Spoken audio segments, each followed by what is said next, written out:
Doraemon ने inflator pump को Nobita के चेहरे पर लगाया। नोबिता का सिर बहुत बड़ा हो गया। पंप हटाते ही वो वापस नॉर्मल हो जाता है। नोबिता अपनी विशालकाय हाथ देखकर बहुत खुश हो गया। आखिरकार वो जियान को अच्छे से पीट सकता है। लेकिन डोरेमोन ने मना कर दिया। उसने कहा, पहले खुद को ही मार कर देखो। नोबिता ने जोर से हाथ घुमाया, लेकिन डोरेमोन को कुछ भी नहीं हुआ। असल में सिर्फ शरीर का साइज बड़ा हुआ था, ताकत वैसी की वैसी ही थी। ऐसे में बदला कैसे लिया जाए, फिर भी इसका सही इस्तेमाल किया जाए तो बहुत फायदा हो सकता है। जल्दी ही जियान फिर किसी को बुली कर रहा था। नोबिता ने फैसला किया कि उसे डराएगा। उसने जमीन पर इतने बड़े बड़े पैरों के निशान बना दिए कि जियान एकदम घबरा गया। लेकिन नोबिता की धमकी सुनकर जियान समझ गया कि ये कोई शरारत है। वो चिल्लाया, तुम लोगों को ढूंढकर टुकड़े टुकड़े कर दूंगा। ये तरीका काम नहीं आया तो नोबिता ने सोचा अब सीधे सामने जाकर डराएगा। लेकिन सुनियो ने उसे रोक लिया। सुनियो बोला, एक बार तो डर जाएगा, लेकिन उसके बाद वो तुम्हें इतनी पिटाई देगा कि हालत खराब हो जाएगी, मरने से भी बुरा अंजाम होगा। सुनियो ने सुझाव दिया कि जाइंट लेजेंड का अच्छे से फायदा उठाया जाए। अगर जियान को बिना चोट के सजा देनी है तो अच्छे से प्लान करना पड़ेगा। सुनियो के प्लान को सुनकर तीनों एकदम तैयार हो गए। पहला स्टेप जाइंट की अफवाह फैलाना। सुनियो ने अपने दोस्तों के सामने प्रिटेंड किया कि वो जाइंट से डर गया है।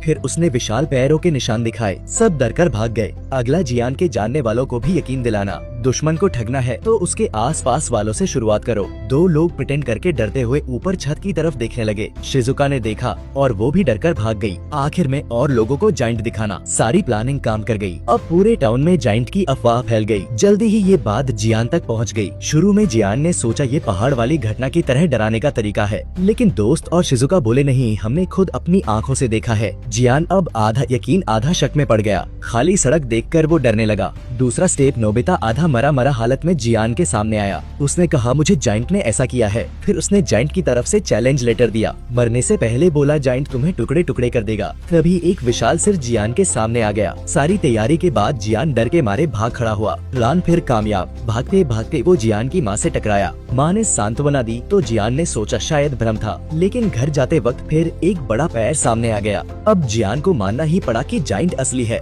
आखिरी स्टेप, जियान घर पहुंचा तो प्रेटेंड किया गया कि जाइंट आ गया है। जियान डरकर सीढ़ियों के नीचे छिप गया, कांप रहा था। अचानक ऊपर से दस्तक हुई। कमरे में पहुंचा तो दरवाजा खुला था। नोबिता ने अपना हाथ बड़ा करके बोला, तुझे कुचल दूंगा। वो विशाल हाथ धीरे धीरे पास आ रहा था। जियान डर के मारे दरवाजा तोड़कर बाहर भागा और लुढ़कता हुआ सीढ़ियों से नीचे गिर गया। तीनों ने जियान की कायरता देखकर खूब मजे लिए। जब जियान डर से हद हो गई तब बाहर फिर दस्तक हुई। उसने सोचा जाइंट फिर आ गया। उसने एक बाल्टी पानी उठाई और बाहर फेंक दिया। आखिरकार जियान को अच्छे से सबक मिल गया। दोनों खुशी खुशी घर लौटे। वहाँ नोबिता की माँ चुपके से आइसक्रीम खा रही थी। नोबिता ने देखा तो नाराज हो गया। माँ ने कहा, आजा एक चम्मच खा ले।